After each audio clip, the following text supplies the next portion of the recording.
இந்த பசில் வந்து சிம்பாவுக்கு வாங்கணும், ஃபுட்டு போட்டு விளாடுவான்னான்னு பார்த்தா பசிலை விட்டுட்டான். அந்த யார் அந்த குண்டு பையனை வச்சுட்டு விளாடுறான். பசில் யார் வச்சு விளாட? நாங்கள் தான் பசில் விளாடணும் போல.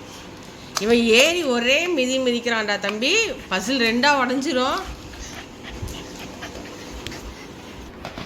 சார்லிமா அவனோட பசில்ரா தம்பி.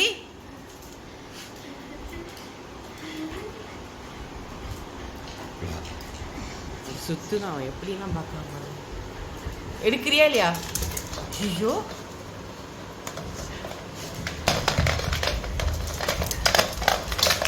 பிஸ்கட் எடுக்கவா? எல்லாருக்கும் பிஸ்கட் எடுக்கவா? சமத்து பிள்ளையா இருக்கீங்களா? இங்கே வா சாய், பிஸ்கட் எடுங்க, பிஸ்கட் எடுங்க, பிஸ்கட் எடு. பாருங்க பசில் இது பச்சை பிள்ளைக்கு விளையாட கொடுத்தா